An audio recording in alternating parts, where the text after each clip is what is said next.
You said it would be alright. I tried to stop you asking why. You started out to face it. My heart went off like crazy. You pressed your arms on my head. We fell into my small bed. You started out to face it. My heart went off like crazy. I felt my breath was taken. We were about to make it.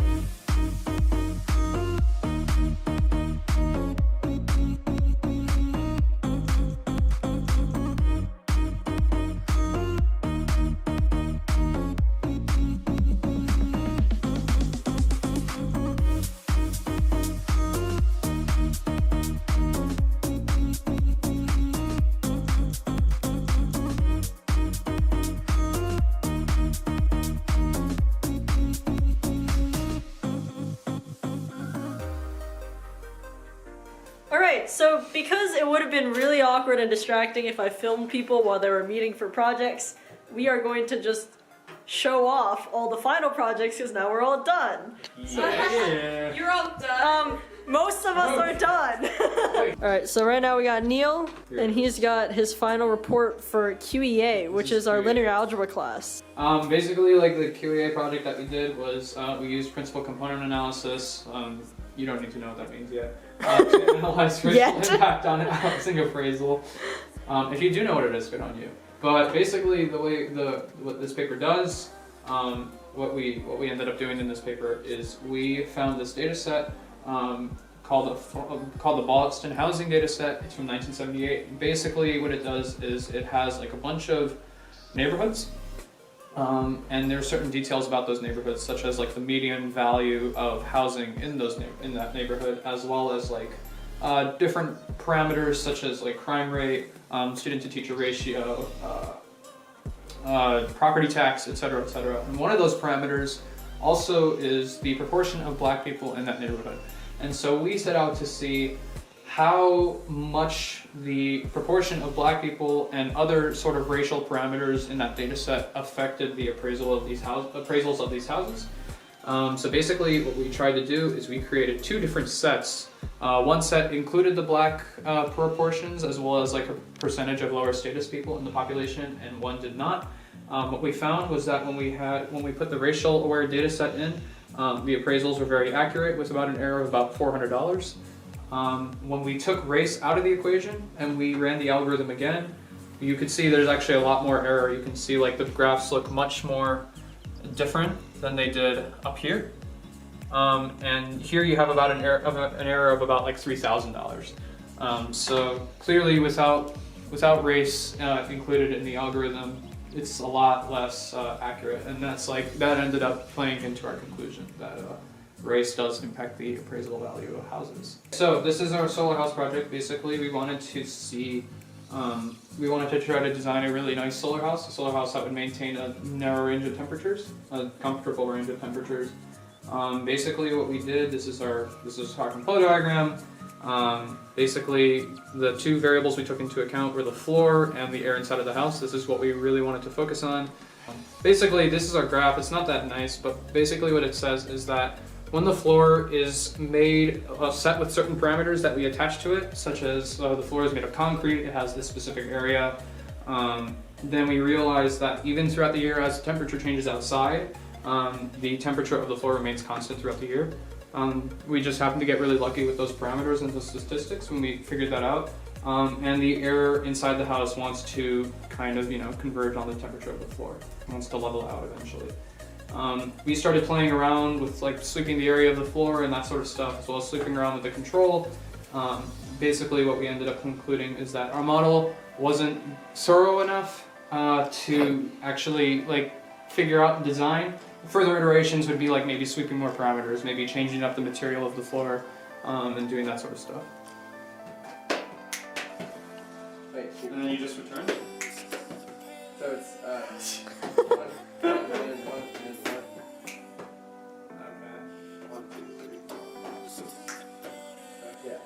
Yeah, once you get it going faster, like really groove.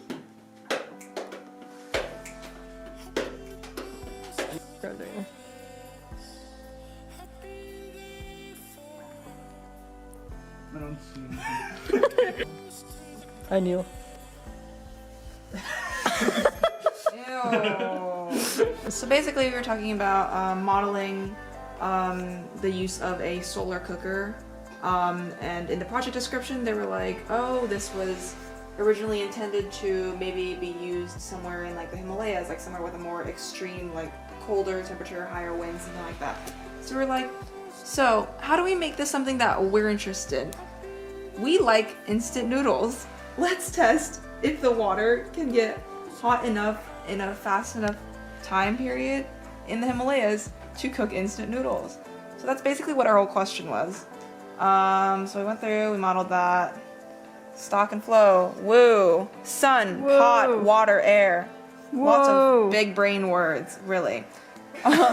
Equations, wow. Much wow. Okay, so basically, we had a lot of problems with the coding.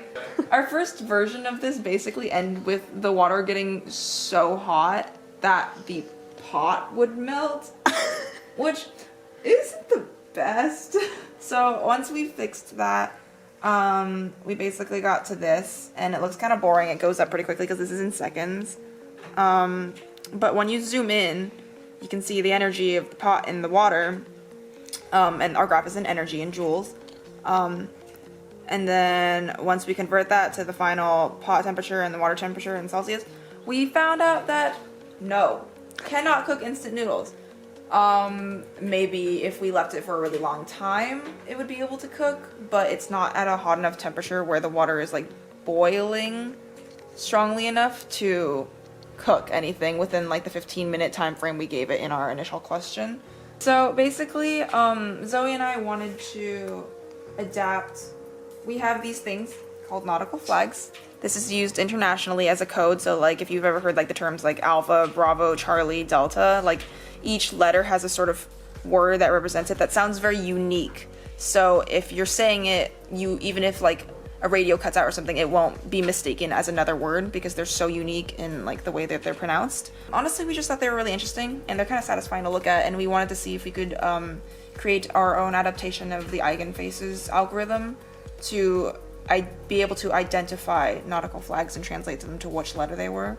Basically, our results were that we loaded a bunch of testing data and a bunch of training data.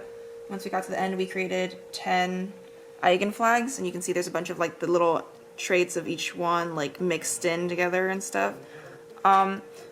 We found that our accuracy was 1, which unrealistic, but after talking to Siddharthan about it, he was basically like, you know what, it makes sense because our testing data and our trading data were so similar and there wasn't much variety within those, so like it's not the best representation of how well this would work in like a real life setting. If you took a picture of a flag and like would it work, we don't know. This is my ModSim project.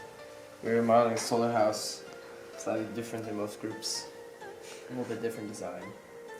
Here's a nice little graph of house temperatures. Guess what? It's kind of chilly. That's okay. Here's another graph for a different type of wall material. Here's a different wall material. And this is, what is this? Oh yeah, this is absorptivity testing. So just to make sure that it worked. If we had a little more time, we probably would have done some parameter sweeping on like the thickness of the wall and like other things, or added in more flows out of the house, but because it was already so complicated, as you can see in this algorithm here, this beauty. Whoa. 4 stocks, 1, 2, 3, 4, 5, 6, 8 flows, and yeah, just running this over and over again took quite a while. We determined that the best material as of now is brick, but it always depends on where you live and what you need. So save energy, stay warm, and that's all I've got for you here in Needham, Massachusetts. Nice. Back to you, Allison. Well, I gotta throw it back to you for QA though. Now we have our beautiful QA project. We did pose detection, so how it helps identity recognition with facial recognition stuff. Here's a test image that I really like to pull up and scare people with because the intensity with which he looks into your eyes is just a little much. We talked about some MATLAB code. We wrote some MATLAB code in, just explaining what we were doing, basically checking to find first what pose a face is in, and then trying to figure out the identity, because it was a lot more accurate when you compare to face against its own data set than against all data sets. So yeah, there's some nice graphs of accuracy, and there's no reason for them to be connected, it just looks nicer. The numbers are here, I just thought it looked better in the graph. And here's why our project failed, because as you can see from this image and this image down here on the bottom left, the same pose, same lighting, looks very different between two people, so we think there's a lot of error in this project because this data set was not very well controlled. Facial recognition is kind of scary, but also could be for good things. So for my ModSim project, I also modeled the solar house, and we took a look at a pretty basic solar house where the sun just comes in through a window. There's a little shade here that can control how much sunlight gets in depending on the angle of the sun. Hits the floor, heats up the floor heats up the air, and then the walls keep everything in. Pretty simple. We made like a stock and flow here for basically how the heat transfers. Bunch of equations, bunch of parameters, tons of assumptions about very unrealistic things about how this works, but that is how modeling works. You make it very abstract. So these are just some preliminary graphs of the 4 seasons and the temperature inside the house of the air, and also the floor of the house. And as you can see, it's kind of hard to tell because we unfortunately did not put our graphs in Celsius or Fahrenheit, so it's a little weird to read in Kelvin, but pretty chilly during the winter, to 90 degrees Kelvin at the max. Good temperature in the spring, real hot in the summer, going up above 305 Kelvin. Fall, decent, still a little hot, but not bad overall. Then we just did a ton of like really nice graphs sweeping through a bunch of parameters trying to see what affects the temperature the most, and basically the goal is to get winter warm and summer cold, and so that can be accomplished by just adjusting some different parameters. And after we kind of examined all of this, we came up with our final, I guess you could say, set of 4 graphs for each of the seasons, where we basically tried to reduce the summer temperature as much as possible while keeping the winter temperature up, and spring and fall up as well. We did some fun stuff like estimate the daily temperature using a sine wave, then a bunch of math to get the amount of solar radiation during the course of the day. So obviously it changes, it increases very quickly, and then at the peak of the day it's at the top, and then decreases and it's 0 when the sun's not out. So we also had to get that, and then a ton of sources. And yeah, basically a solar house, pretty difficult without any electronic heating or something like that.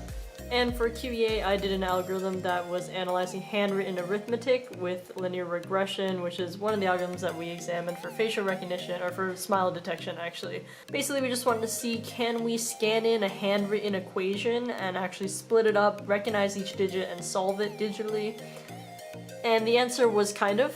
We trained on this huge data set of digits, and we actually got pretty accurate, it's like somewhere in the 80% for recognizing just any digits. For our training and our testing data. Did some stuff to hopefully make the algorithm a little more accurate.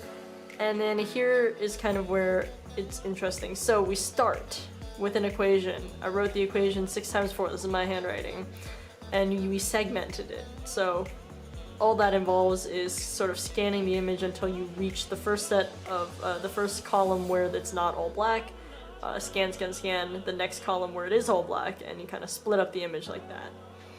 And then so there's the segmented image after you also add some pixels on the side. Then you process them so that you make them all a standard size. And then you throw them into the algorithm and you get a result. So in this case it recognizes the 6, and then in our case the time symbol was 12, and then 4, and then it gives the correct output. So this is a really nice example, except it did not work at all for every equation. It had a lot of room for error, because when you compound error, like even though it's 80% accurate on each digit, like you compound so much error that it just doesn't really work that great on full equations, unfortunately, because this algorithm is pretty limited because it's linear and it's deterministic, which means it calculates like one solution and then doesn't ever iterate on that. So it's not the most accurate thing ever, but we produced some pretty graphs for what it predicted the symbol or number was and what it actually was. And as you can see, it's pretty accurate. You know, if it was 100% accurate, this entire diagonal would be full, but obviously we get some error here, like this, you know, little column sticking up and in other places. overall, it was a really cool project, and I really liked working on it. So we got some cool results and did some cool stuff. Not the most accurate, but we expected that coming in, and we accomplished actually a lot more than we thought we were going to.